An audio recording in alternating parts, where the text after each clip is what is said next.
daura auren ƙauna Kabiru ga Sadiya. An ɗaura auren ƙauna Kabiru ga Sadiya.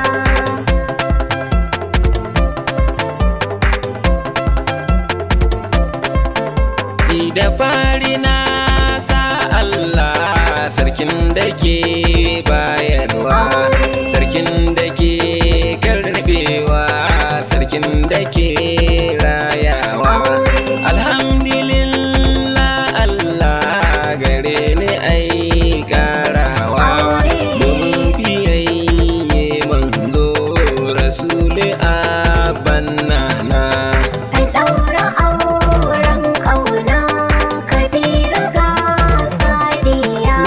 Dubin salati Allah abun sana biyina, hasken da ke haskawa farin cikin ruhina. Har alihi da sahabbai suna hannun ai barna, sun raya sunnar manzo koyi muke dangina. An ɗaura auren ƙauna Kabiru ga Sadiya. Ni amarya taso gida na ango zaki, ki dai rike kimarki Kabir yana kishinki. Mai kamar zuwa zan aika na kyala mai gandoki, amarya daure ki dai na kuka zauna. An ɗaura auren ƙauna Kabiru ga Sadiya. Ni farin ciki nunawa Kabir ya zam angonki, mun baki lasisinki ki kyale me yin zaki. Ki dai rike angonki sarki ake wa kakaki, aure na soyayya ne a dole na yi baitina. An ɗaura auren ƙauna Kabiru ga Sadiya.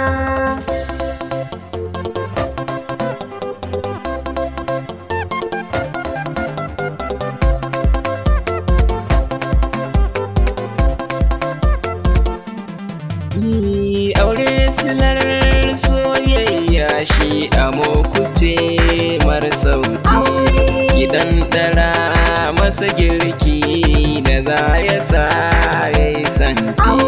Ki zauna gefe ki gansa kan kominti, da ke da shi mun gamsu kuna ta hirar ƙauna. An ɗaura auren ƙauna Kabiru ga Sadiya. Riƙon amana sai ɗan amana zancen duba, Kabir aboki na san gare ka san baro ba.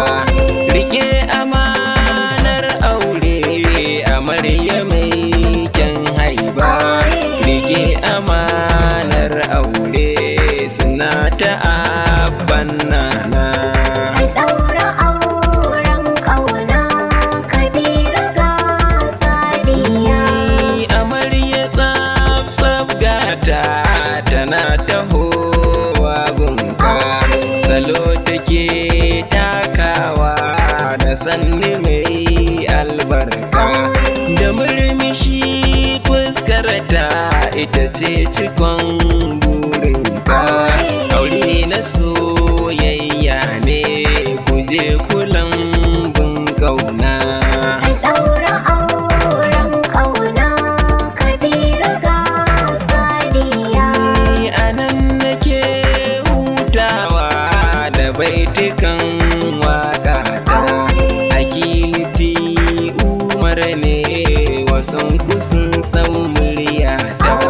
Fata na alkairi zanwa ango amarya kyauta, Kabir angon Sadiya so ne mafarin ƙauna.